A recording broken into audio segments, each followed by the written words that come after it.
Welcome back to Godot Dev Checkpoint.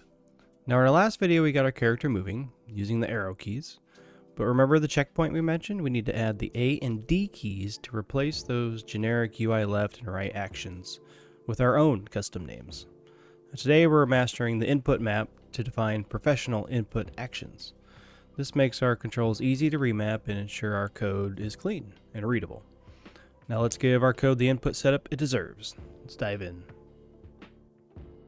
Now in the last tutorial, we used UI left and UI right. Now these are actions defined by Godot for menus, not exclusively for our game's character. So if we want players to customize or we want to customize or add different control support later, relying on generic names is bad practice. Now the solution is to create input actions. An action is a concept like move right. We then map any number of physical buttons, D key, right arrow, gamepad buttons, to that single action. Where is the input map? Well, we're going to find it back in the editor, top left menu, project settings. We're going to have the project settings window pop up here. We want input map. Now these here in the center are the ones we've done so far, which are none. If you want to see the default ones, show built-in action toggle, and we can see the default ones already included. We can also see the UI left and UI right, and the buttons they are using to call them. We don't want to mess with those, so we're going to hide these and make our own. Now, add new action. Just click right in there. Now we're curious developers, but we don't want to be curious what our code means later, so we want descriptive names. So for this, we want to move left. So we're going to say what it does. Move left. Then you either press enter or press the add button. Now we have move left action. But this still currently doesn't do anything. Not until we add a button, which right over here, click add event. Now this window is going to listen for input. Now the first one we want is A for left for the WASD controls. So click A. Pops up. Now we click OK to keep it. Now A moves our character left, if we call it. We also want to use the arrow keys though. This will not. It'll still call it with the UI, but we want it with our move left as well. So we add another input event, add. Now we want to move left on the arrow key. There you go. Press OK. Perfect. Now we can move A and left arrow key moves left. Now, if you have a gamepad, you can also use that.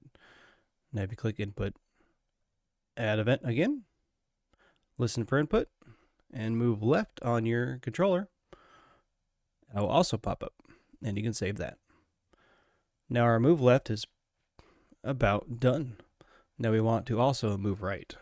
So, once again, descriptive and obvious. Move right. Click add. And repeat the process. Move right, we want D, enter. Add another input event. We also want the right arrow key, enter. If you want your gamepad, add another event, push right on your joypad. Press OK. Now we have left and right movement. Now if you don't have a controller set up, it doesn't matter. You can add it later when you do.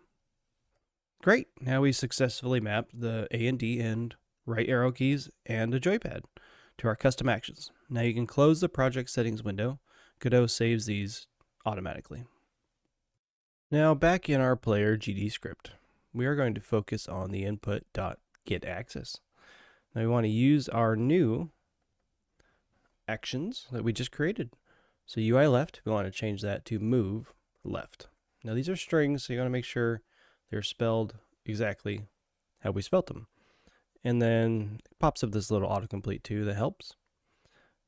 If it's not spelled correctly, case sensitive as well, it won't work. You can see we have autocomplete here. It shows what we have in there. If you don't see that, then you want to check your spelling. We want move right. So now we have move left and move right. That's it. We want to make sure we want to save it. The little asterisk here means it's not saved. So you can either right click on player GD or you can go to file up here, file, save, like that. Control S works as well. Now, if you want to read more about the input.getAxis, the documentation will be listed below. Input and all that stuff. So if you want to dive in further, it's all there for you. Now for the crucial test. Run your scene. Now we're going to go to our player scene. We're just going to keep it here for now. And in our film reel, we don't want to use the run project because that once again will only open our welcome scene, which we do not have our player in yet. So in our player scene, we want to just run the player scene. So we'll use this current scene. It's also F6 as you can see. Run that scene, test your A and D keys, up or right and left, and test your arrow keys, right and left. And if you set up a controller, you can also test right and left on that. All work. Now you've successfully implemented custom remappable controls. Now today you cleared the input map checkpoint. In the next video we're going to tackle the other half of movement, gravity, and jumping. We're going to use the remaining blocks of code in this same template. Now if you found this helpful, please like and subscribe, hit that notification bell to Godot Dev Checkpoint. You can see more and more of these come out. And remember, finished, not perfect. You'll learn more from failing than any success. So fail fast and fail often. And always stay curious. See you in the next one.